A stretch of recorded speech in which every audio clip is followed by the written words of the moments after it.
Oke, selamat pagi. Assalamualaikum warahmatullahi wabarakatuh. Mengenai topik selanjutnya di mata kuliah riset operasi adalah tetap masih model jaringan, tapi kali ini model jaringan yang melibatkan kapasitas. Jadi setelah minggu lalu kita belajar bagaimana menentukan jalur terpendek, di mana jaringan itu adalah model matematis yang memiliki himpunan titik. Ya, kita asumsikan titik itu adalah lokasi-lokasi dan anak panah arc yang merepresentasikan jalur dari satu titik ke titik yang lain. Kemudian pertemuan sebelumnya kita bahas mengenai bagaimana menempuh rute dari satu titik ke titik tujuan dengan jalur yang atau rute yang paling pendek. Karena di rute itu adalah yang terpendek itu biasanya berhubungan dengan biaya yang paling murah. Nah, minggu lalu juga sudah saya jelaskan, selain algoritma Dijkstra bagaimana menyelesaikannya, bagaimana mengkonversi model jaringan itu ya dalam bentuk pemrograman linier, khususnya ketika kita berhadapan dengan masalah pemilihan jalur terpendek. Nah, pada materi yang ini dengan model jaringan, tetap model jaringan, tapi yang dihadapi adalah kapasitas. Jadi di sini masalahnya adalah bagaimana melewatkan sesuatu ya yang dikirim dari sumber ke tujuan, tapi jaringan itu tadi memiliki kapasitas. Jadi jalur atau anak panahnya itu arc yang menghubungkan satu titik ke titik yang lain itu memiliki kapasitas, sehingga jika dikirimkan sebanyak-banyaknya itu tidak cukup. Nah, jadi di sini masalah maksimum flow pada dasarnya ingin menentukan dengan kapasitas-kapasitas yang ada itu bagaimana manajemen itu dapat mengirimkan barang dari sumber ke tujuan sebanyak-banyaknya. Jadi walaupun ada kendala, tetap bisa sebanyak-banyaknya mengirimkan. Nah, di situ akhirnya solusi yang ingin diperoleh di masalah ini adalah jalur yang memungkinkan untuk dilewati dengan kapasitas yang ada, tapi tetap sudah memenuhi tetap mencapai tujuan sebanyak-banyaknya.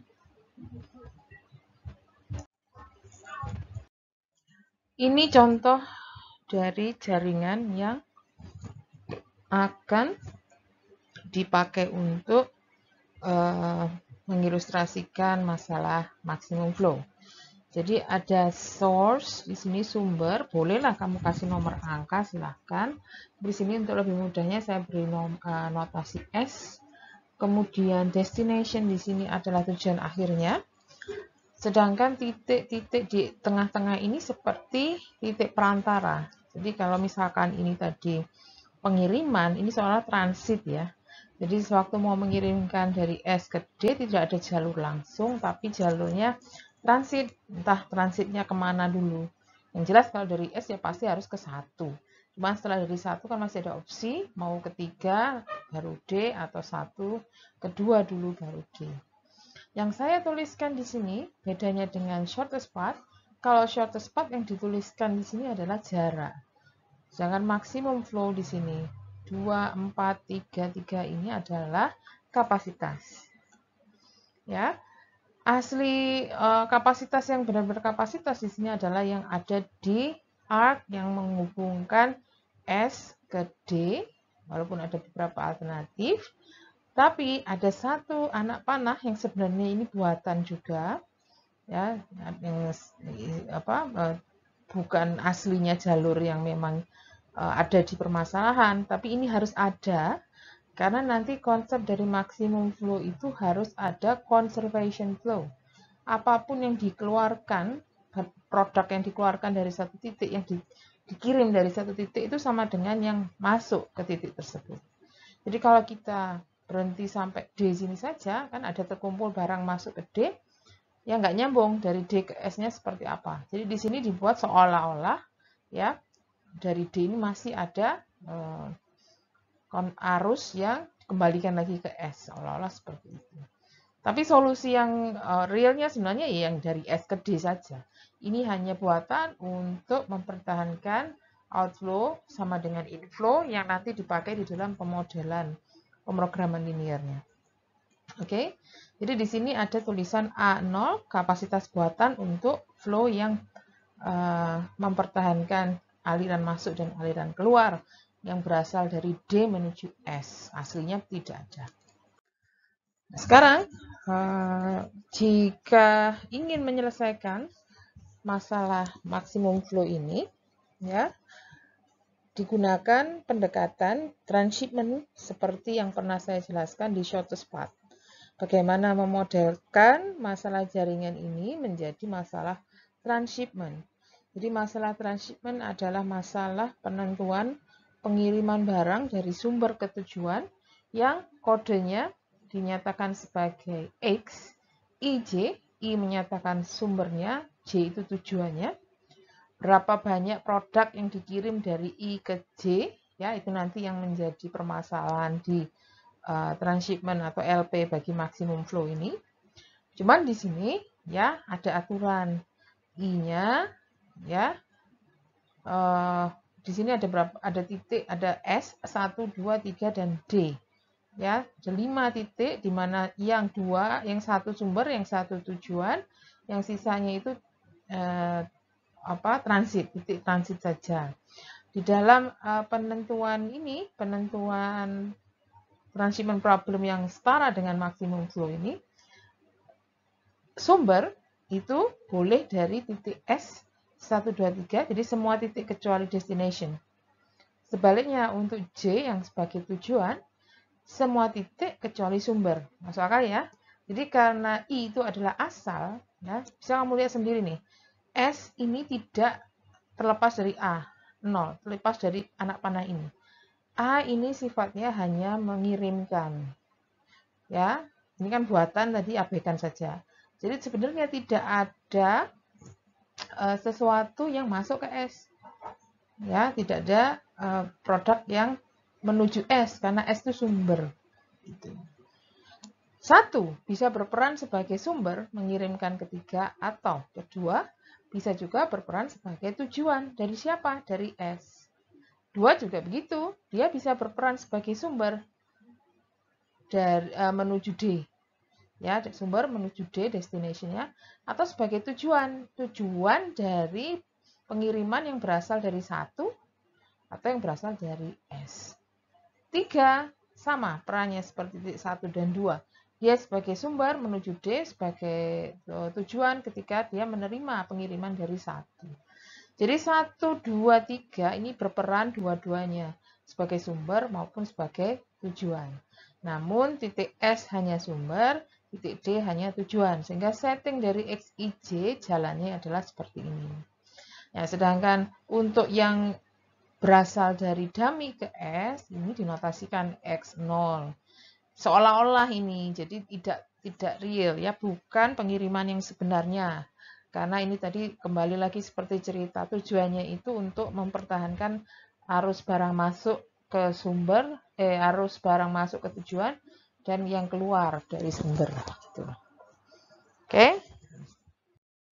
Sekarang ya, cerita saya tadi pemodelannya dimulai dari titik S. Saya sebut ini nanti dulu. Ya, kenapa ini ditulis maksimum Z sama dengan X0 nanti. Kalian fokus dulu ke sini yang baris pertama. Baris ini bunyinya adalah barang yang dikirimkan dari S ke 1 tidak boleh lebih dari 2. Merepresentasikan kapasitas dari jalur ini. Oke, barang yang dikirimkan dari S ke 2 tidak boleh lebih dari 3. Merepresentasikan yang jalur ini. 1, 2 kurang dari 3, 1, 2 kurang dari 3, 1, 3 kurang dari 4, 1, 3 kurang dari 4, 3D, 3D kurang dari 1, 2D kurang dari 2. Oke, jadi ini realnya jalur yang memang dipakai untuk pengiriman barang ya dari S ke D, 1, 2, 3 transit aja. Nah, di bawah ini ada lagi kendala. Jadi ini kendala ya, ini semua kelompok kendala. baris yang pertama ini adalah kendala-kendala yang berhubungan dengan kapasitas setiap jalur. Jadi kalau jalurnya ada 10, ya ini akan ada 10 nih, akan ada 10.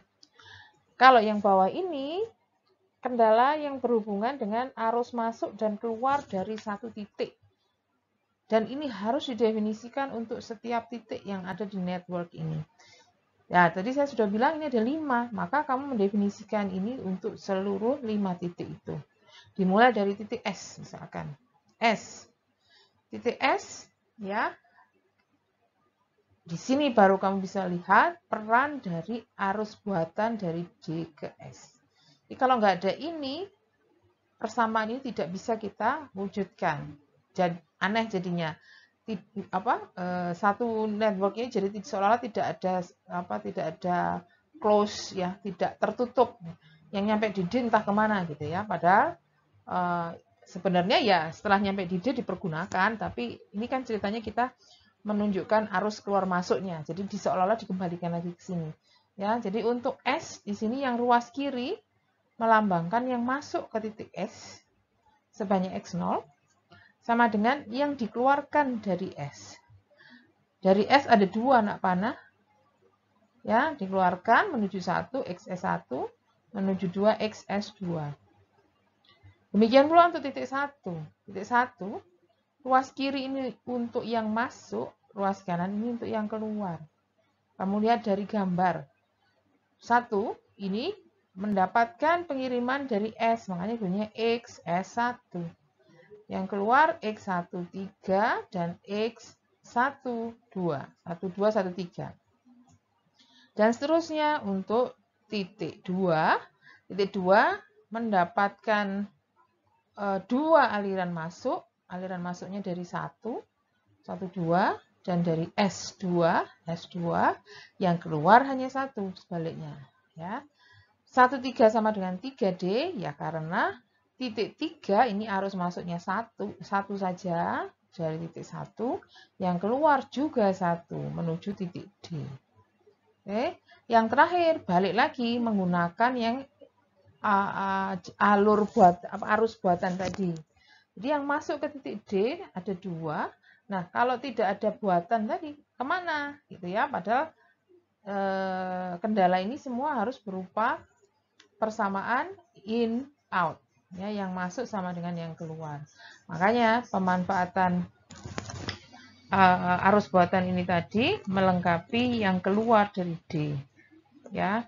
Yang keluar dari D dibunyikan sebagai X0. Oke. Yang bawah ini melengkapi bahwa solusinya tidak boleh ada yang negatif. Ya. Nah, sekarang baru saya coba rangkumkan keseluruhan. Jadi untuk kendala ada 2 kelompok. Kendala yang pertama yang berhubungan dengan kapasitas. Kendala yang kedua berhubungan dengan inflow outflow. Banyaknya yang masuk di ruas kiri sama dengan banyaknya yang keluar. Seluruh jalur ya mendefinisikan inflow outflow ini dan itu dilihat per titik. Didefinisikan per titik. Kemudian tujuannya adalah supaya barang yang dikirim dari S nyampe ke D itu sebanyak-banyaknya walaupun berhadapan dengan kapasitas-kapasitas setiap jalur. Nah, yang mana ini? Besaran X mana yang melambangkan banyaknya barang yang dikirim dari S nyampe ke D? Ada banyak sebenarnya, ya. Kalau mau dibilang dari sini sebenarnya susah untuk mendeteksinya. Yang masuk ke D itu tadi ada X3D plus X2D kalau dilihat dari sini. Padahal kita belum tahu nanti X2D besarnya berapa, X3D nanti berapa. Belum lagi kalau ditelusuri ke belakang kan semakin repot lagi. Ini X3D asalnya dari X13. X13 berapa? Belum tahu gitu ya. Jadi kalau kita menggunakan yang ini, akan banyak yang belum diketahui. Jadi agak repot mendefinisikan berapa yang dipindahkan, dikirimkan dari S ke D. Tapi ada satu pertolongan. Ya. Di satu lagi peran dari jalur buatan dan arus yang dikeluarkan atau banyaknya barang yang dikeluarkan melewati jalur buatan itu tadi. Jadi kita definisikan apa? Dari D ke S itu ada kapasitas A0 yang sebetulnya hanya pura-pura aja. seolah-olah nggak ada batas gitu ya, yang dilewati oleh sebanyak X0 unit. Nah, X0 ini tadi sudah sesuai aturan inflow outflow yang nyampe ke titik D. Jadi kalau titik D itu yang nyampe X2D plus 3D yang keluar, pasti sebesar X0 berapapun ini, ya harus sama dengan X0. Nah, kalau mau dipakai di fungsi objektif, di fungsi tujuan, ya X0 ini yang kita pakai. Ya, karena X0 ini yang melambangkan banyaknya barang yang nyampe di D. Tanpa fungsi yang terlalu panjang, cuma satu besaran. Kalau pakai yang ini boleh, tapi terlalu ribet kan kita panjang ngomongnya ini. Padahal ini sama ini juga nilainya belum diketahui. Makanya dicoba ya kita gunakan notasi yang dummy ini tadi, yang sebetulnya juga artinya sama dengan jumlah dari 2D dan X2D dan X3D. Jadi ini tipikal linear programming untuk masalah pengiriman ini tadi. Ya, pengiriman yang memaksimumkan pengiriman dengan jalur yang terbatas kapasitasnya. Nah, di sini bagaimana cara mencari solusi ya dengan permasalahan ini tadi menggunakan Excel. Jadi mirip dengan masalah transshipment yang minggu lalu saya jelaskan di mana di shortest path. Di sini ya tidak benar-benar transshipment yang beberapa sumber beberapa tujuan, karena di sini ceritanya kan hanya satu sumber satu tujuan, cuma nanti ada titik-titik transit gitu ya, sehingga sedikit beda cara setting di Excel-nya untuk mencari solusi menggunakan solver, tapi tetap masih bisa kita terapkan dengan bantuan model ini. Jadi kalau kamu belum punya model ini, kamu akan mengalami kesulitan dalam mendefinisikan ini, definisikan setting di Excel-nya. Jadi komponennya tetap sebelum kita merun dengan solver, kalian harus punya initial. Kalian harus punya nilai X sebagai nilai awal yang nanti dirubah oleh solver. Kalian harus punya kendala, ya setting kendala. Nah, di sini kendala diletakkan di ini. Ya, ini kendala inflow outflow, yang ini kendala kapasitas. Cuman ingat, kendala itu di solver ada 3 komponen. Komponen yang pertama adalah ruas kiri, ya rumusan, tanda, dan ruas kanan. Nah, masalahnya di sini gimana ini kiri kanan kok ada X-nya semua. Nah, itu sudah bisa diatur dengan cara ya, saya contohkan saja di sini. Yang kendala pertama itu, saya ini nanti dulu ya, yang ini nanti dulu. Saya fokus ke titik S. Bisa saya atur supaya X0 di kiri tetap, semua variabel yang di kanan saya pindahkan ke kiri, yang kanan sama dengan 0. Nah, baru ini bisa saya terjemahkan ke dalam notasi di Excel yang siap diolah dengan solver. Komponennya tadi kan sudah saya bilang harus ada 3 ya, koefisien yang nanti jadi rumusan di ruas kiri sama dengan ini tanda, di sini saya tulis equal untuk mengingat saja. Ruas kanannya nanti 0, ini sudah ada 0 di sini. Oke. Terus ini bagaimana yang ada di sini ya? Kalau kamu lihat ini rumusnya adalah sum product, berarti kan perkalian lalu dijumlah dari apapun yang ada di baris 4 dengan apapun yang ada di baris 5. Baris 4 ini isinya adalah nilai awal. Nilai awal yang kita ketik sendiri ya, diketik di type sendiri, dicoba diketik sendiri. Kemudian nanti solver akan mengupdate nilai ini. Di baris awal ini baru kita gunakan koefisien. Nih koefisiennya. Di koefisien dari persamaan yang menghubungkan inflow outflow di titik S, tapi yang sudah dikonvert dengan bentuk yang kiri koefisien variabel dengan koefisien masing-masing, yang ruas kanan konstanta sama dengan 0. Yang saya letakkan di sini adalah koefisiennya. Jadi X0 koefisiennya 1. XS 1 koefisiennya min 1, XS2 koefisiennya min 1. Oke, nanti ini sama dengan ini 0. Terus kenapa ini kok sum product? Loh, ini kan hanya koefisien. Ya, jadi sum product itu seolah-olah membunyikan ya 1 kali X0, X0-nya di sini kebetulan dibuat bernilai 1. Min 1 kali XS1, ini kan min 1 kali XS2. Lainnya 0, 0, 0. Ini kan nggak ada artinya 0. Hasilnya tadi dijadikan 1 setelah dikalikan sejumlah, maka nanti isinya adalah hasil dari rumus ini di luas kiri. Ya, kalau pakai angka-angka yang di sini sih hitungannya ya bisa kamu coba. X0-nya di situ kan 1. Min XS1 0, XS2 1. Harusnya akan 0. Jadi kalau angka di sini berubah, angka di baris yang 4 itu baris 4 ini ganti, ya ini otomatis akan berubah. Sama untuk yang baris bawah-bawahnya, nanti rumusnya juga rumus sum product ini. Sum product dari apapun yang ada di baris 4, dibuat string ini kan. Dapat dilihat, ini rumusnya di string, karena jadi ketika saya copy ke bawah, nah, dia tidak akan berubah. Jadi nanti yang berubah hanya yang B. Yang kalau ini B5 sampai H5, nanti di sini akan muncul B6 sampai H6, B7 sampai H7, dan seterusnya. Yang perlu kamu perhatikan adalah koefisien ini loh. Ini artinya apa? Ini berasal dari yang, ini saya hapus, baris miliknya titik 1. Jadi milik titik 1, titik 1 itu isinya yang di ruas kiri XS, 1, yang kanan saya pindahkan begini. Sehingga sama dengan 0. Jadi kamu bisa lihat 1 ini miliknya XS1. Min 1 miliknya X12, min 1 ini miliknya X13. Dan seterusnya ya. Semuanya seperti itu.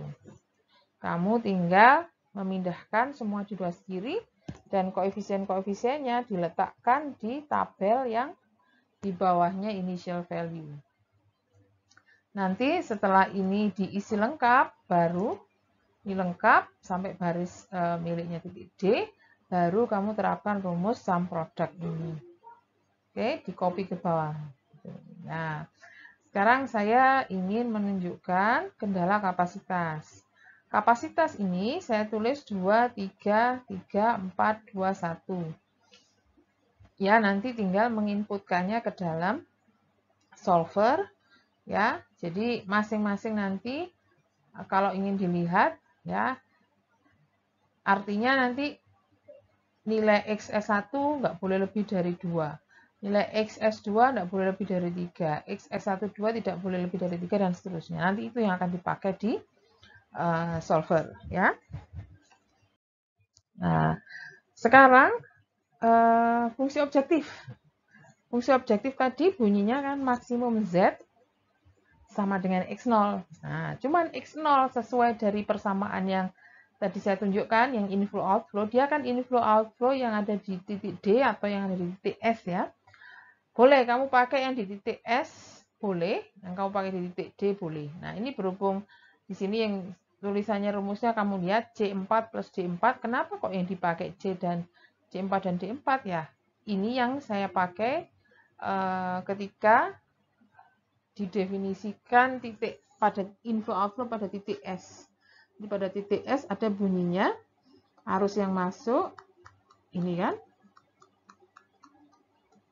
Nah, sehingga ini nanti akan menjadi Z sama dengan X0 atau fungsi objektif yang akan kita pakai di solver.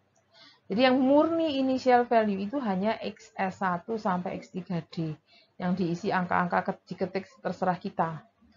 Ya, sama ini ngaturnya berdasarkan persamaan inflow outflow, kendala inflow outflow.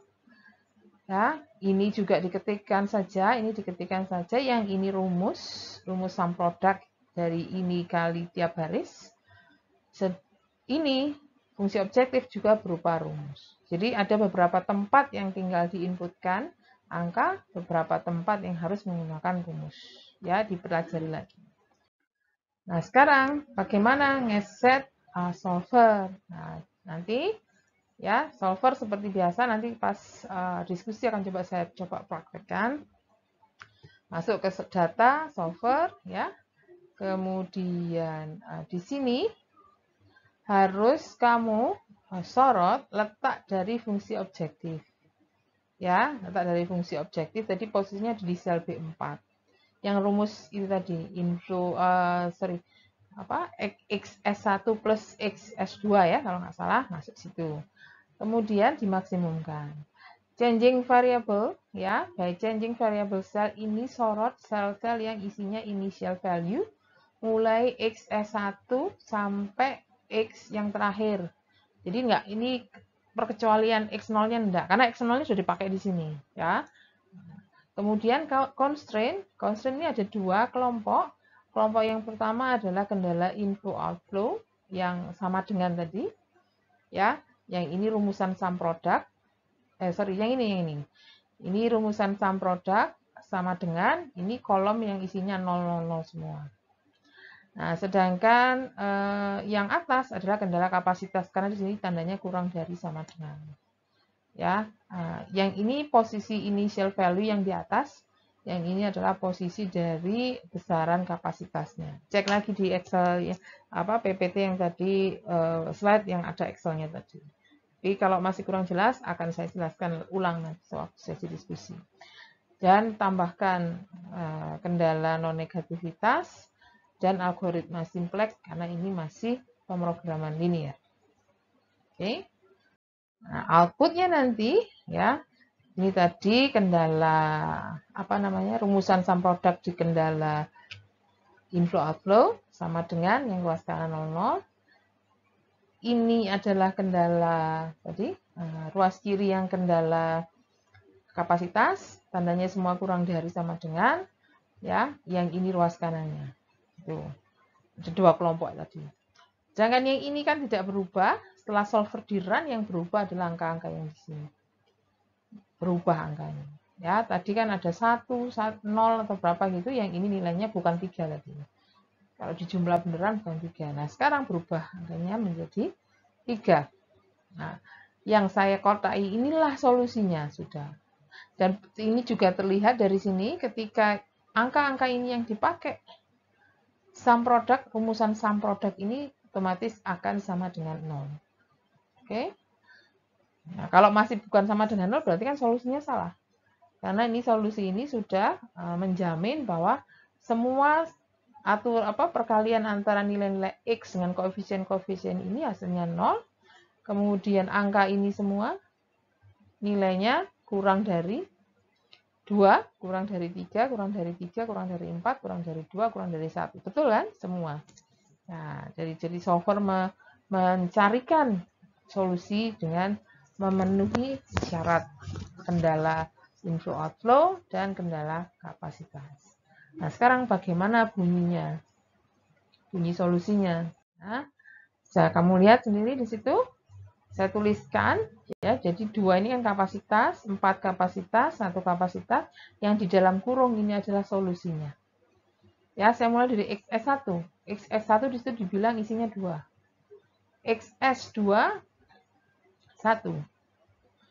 X12 1, 13 1, 2D 2, 3D 1. Oke? Nah, berarti kalau ditanya solusinya, lewatkan barang dari S sebanyak 2, pas dengan kapasitasnya. S kedua, lewatkan 1 saja. Kenapa kok enggak 3? Ya. Ya, kalau 3 nanti masalah nanti di sini. Setelah nyampe di 2 dikirim ke D kan enggak cukup. Makanya di sini pemilihnya cuma 1. Karena belum mempertimbangkan yang dari atas juga kan. Nah, sewaktu nyampe sini ngumpul 1, jangan lupa di 2 pun masih ada nerima dari 1. Nah, makanya untuk lanjut ke sana ini dipilih 1. 2 nyampe sini ya. Ini kapasitasnya 4, ini kapasitasnya 3. Kenapa di sini masih dipecah satu-satu? Ya itu tadi. Karena sudah ada dari bawah jalurnya 1, ini yang jadi bottleneck atau yang jadi jalur penghambat itu yang ini dan yang ini. Karena berapapun ya, berapa banyak pun yang ada di sini, ketika nyampe di 3, ke D-nya itu ya tetap harus 1. Gitu. Berapapun yang nyampe di 2, ke D-nya juga cukupnya cuma 2. Gitu. Jadi solusi ini sudah mempertimbangkan istilah jalur kritis atau apa, jalur yang kapasitasnya kecil ya. Ini kalau jalan itu macet gitu loh. Sampai sini tuh macet gitu kalau terlalu banyak yang dari kiri. Karena di sini kapasitasnya kecil, di sini kapasitasnya kecil gitu ya. Jadi dengan solver di-set, diatur supaya berapapun yang nyampe ke sini nanti tetap masih bisa diarahkan ke D menggunakan kapasitas maksimumnya. Akhirnya dengan cara seperti ini solusinya adalah pengiriman paling banyak yang bisa dilakukan dari S ke D sebanyak 3 unit. Kalau ditanya lewat mana saja berapa unit, baru dijawab. Itu tetap harus ada loh ya. Jadi jangan hanya bilang 3 unit selesai. Lewat mana? S1 2 unit. Dari 1 ke 3 1 unit. 1 ke 2 1 unit. Sebutkan semua. Jadi ini bunyikan dalam bahasa interpretasi. Tidak hanya menyajikan ini. Sekali lagi riset operasi itu model matematis yang menjawab permasalahan manajemen. Jadi kalau disuruh mengerjakan, algoritma silahkan terapkan, tapi ya jawaban itu harus kembali ke kasus. Tidak boleh hanya menampilkan angka hasilnya saja. Harus dibahasakan sesuai kasus. Oke. Nah, dari saya untuk teorinya optimal max flow saya cukupkan. Silahkan dipelajari dulu. Nanti sewaktu sesi diskusi akan coba saya jelaskan di solvernya, atau silahkan kalau ada pertanyaan lain yang ingin kalian sampaikan.